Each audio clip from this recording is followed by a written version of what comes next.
انت مش عارف تبقى راجل لانك قاعد زي خيبتها ترمي بلاك على واحد رجله القبر. يعني على حد بيخاف يدخل الافلام المصريه في السينما، انا حاسس اني بقيت ادخل افلام مصر كتير قوي مؤخرا. في الغالب بقيت استهدف الافلام اللي بتوسم انها ممكن تعجبني، زي فيلم النهارده اللي اي حد هيشوف التريلر او البوستر بتاعه هياخد انطباع عن شكل الفيلم اللي اقرب لروح الافلام المستقله. بس انا مبسوط انه اصلا بقى في افلام بتسمح لي ان اخد عنها الانطباع ده، ومبسوط بانه وضع السينما المصريه على مدار السنه اللي فاتت بالتحديد قعد لي الرغبه تاني في اني افضل متابع بل واستنى الجديد بشغف وحماس كبير كمان. فبلاش تطويل كتير وتعالوا النهارده احكي لكم عن تجربتي السينمائيه الاولى في 2026 كولونيا، او في اقوال اخرى ماي فازرز سنت. بس كالعاده خليني الاول ارحب بيك، انا محمود ويلا نبدا فيديو النهارده.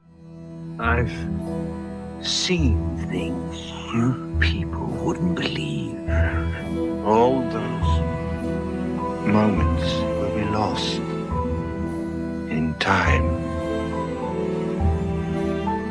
Like tears in rain.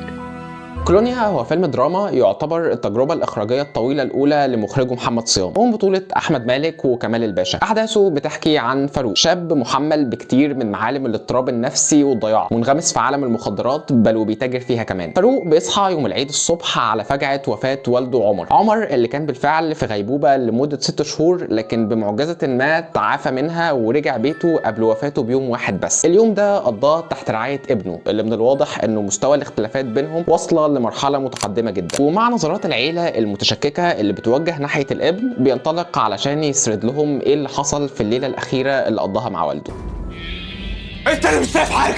لو جينا بصينا على فيلم كولونيا كموضوع هنلاقيه مش مختلف كتير قوي عن المواضيع اللي الدراما المصريه عموما بتحب قوي انها تناقشها، الحواديت المتعلقه بالعيله والعلاقات المعقده بين افرادها. الفرق بس انه بيحاول يخرج بره الاطار الدافي والمشرق والايجابي اللي الحواديت دي بتتحكي بيه في العاده، ويسلط الضوء على جانب اكتر واقعيه وعمق منها. قصتنا مش عن اب وابن بيحاولوا يصلحوا علاقتهم مع بعض، قصتنا عن اب وابن محتم عليهم يقضوا ليله مع بعض وهم على يقين ان مستوى الفجوه اللي بتفرق ما بينهم غير قابله للاصلاح، لدرجه انه حتى المحاوله نفسها لتنحيه خلافهم ده على جنب دايما بتبوء بالفشل، على الرغم من صعوبه وتعقيد الحال اللي بنشوفهم فيه واللي بيجبرهم على التفاعل مع بعض نظرا لسوء حاله الاب الصحيه طبعا. عشان كده انا اقرب فصول الفيلم القلبي هو فصل التقديم اللي فيه ارساء واضح وغير تقليدي لمعالم قصته. احنا بالفعل بنبدا من نهايه الاحداث وبندرك محدوديه الاطار الزمني اللي بتدور فيه القصه، وبندرك مدى بؤس العلاقه اللي قدامنا ومدى استحاله تفكيكها. فبالتالي الفيلم بينجح بسرعه انه يسرق فضولك ويوجه انظارك ناحيه سؤال ايه اللي هيعمله اليوم ده في شخصيات على هذا القدر من الاضطراب والاختلاف والعند. والحقيقه انه طول ما الفيلم ملتزم بالاجابه عن السؤال ده فهو بيكون في افضل واجود حالاته، بيقدر يخلق مواقف ذكيه عشان يفكك الخلاف ما بين بطلين قصته، مواقف بتوضح ان الخلاف ده اعقد بكتير من كونه احساس بالحب او بالكره، وانما هو اقرب لتعارض شديد في وجهات النظر. كل واحد من اطراف قصتنا بيشوف الحياه بمنظور مختلف عن التاني، وبسبب انعدام التواصل ما بينهم، انعدام التواصل اللي بالمناسبه مبرر باسباب قويه وواضحه جدا، تحول الاختلاف الطبيعي الناتج عن تفاوت تجاربهم الحياتيه عن بعض لحاله بائسه من الجمود المزين ببعض التقدير والاحترام. التقدير والاحترام اللي لازال موجود عند طرفين القصه بشكل فطري بسبب صله الدم بينهم مش اكتر. وده ياخدنا لنقطه القوه الثانيه، وهي تمكن مخرج الفيلم من ابراز تعقيد الحاله اللي بنمر بيها دي، الحاله اللي زي ما قلت لازال فيها بعض التقدير والدفع على الرغم من المظهر القاسي اللي بتظهر بيه. فدايما بنبدا المواجهات بموقف محتدم في الاب بينتقد تصرفات الابن بحده والابن بيعترض وبيدافع، وبعدين بسلاسه المواجهه بيظهر في اخرها بوادر تفاهم بسيطه بتضيف حاله من الدفى بشكل عام على الاحداث. السلاسه اللي بيتم الانتقال بيها ما بين مشاعر الدفى والقسوه دي كانت مبهره وواقعيه جدا بالنسبه لي، بجانب بقى الجو العام الهادي والتاملي اللي الفيلم بيخلقه واللي بيتيح ليك سهوله التمعن في تفاصيل شخصياتنا وملاحظه الجوانب البسيطه اللي بتشكل علاقتهم بل والمشاعر المكبوته جواهم كمان اللي صعب التعبير عنها باي كلام. الفيلم ده من الافلام اللي سهل جدا وصفها بالمريحه واللي بتسحبك كمشاهد جواها وتخلق بينك وبينها التواصل مباشر راجع للواقعيه اللي بتناقش بيها الموضوع. انا بكره الاسلوب الوعظي اللي بيرتبط بالاعمال المصريه اللي بتتكلم عن العيله، فلما الاقي فيلم بيحط طرفين قصته على ساحه محكمه علشان يدرسهم بدون ما يعلي طرف على التاني متجاهل اي قيود اجتماعيه، فبكل تاكيد ده هبقى في اكتر حالاتي متعه ورضا. بجانب ان محمد صيام المخرج مش بس بيسيطر على ايقاع فيلمه باحترافيه مثيره للاعجاب، لا ده بيقدم تجربه بصريه شخصيه مميزه جدا على كل مستوياتها، من اول الكادرات اللي دايما تقدر تتامل فيها وتعرف اكتر عن شخصيات القصه، للالوان البارده المسيطره على جو الفيلم واللي بتضيف حاله من الحزن عليه، لزوايا التصوير اللي بتحول كتير من لحظات الفيلم للوح فنيه مليانه بالعزله والاضطراب والبرود. محمد صيام مخرج هنتظر جدا اعماله الجايه، لانه اذا كان ده مستوى شغله في اول فيلم فاكيد اللي مخبي لينا في المستقبل هيكون مبهر. بالاضافه بقى للاداءات التمثيليه الرائعه اللي بتشيل الفيلم حرفيا. طبعا تجسيد احمد مالك وكمال الباشا كان مثالي جدا، والاثنين اقنعوني بشخصياتهم بسلاسه، لكن اجمل ما فيهم كان الكيمياء والجاذبيه اللي بتجمع بينهم على الشاشه. انا كنت مصدق اني فعلا بشوف اب وابنه وقادر اتناسى شخصياتهم الحقيقيه كممثلين. طيب امتى بقى مشاكل الفيلم بتبدا؟ في وجهه نظري اول ما بيحيد عن الصراع الاساسي اللي بيقدمه، اللي هو انا حسيت ان كاتب الفيلم كان عنده فكره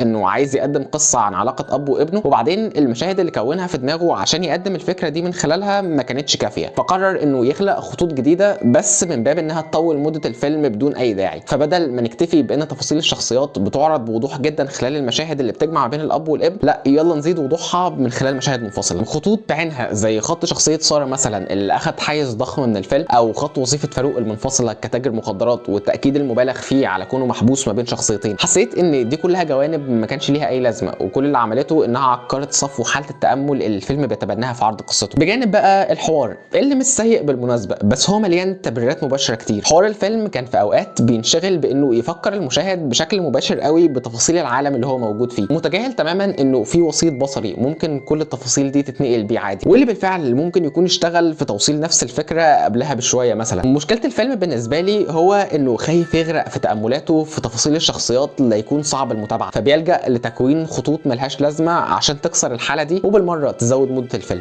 انت ما شفتيش اللي انا شفته.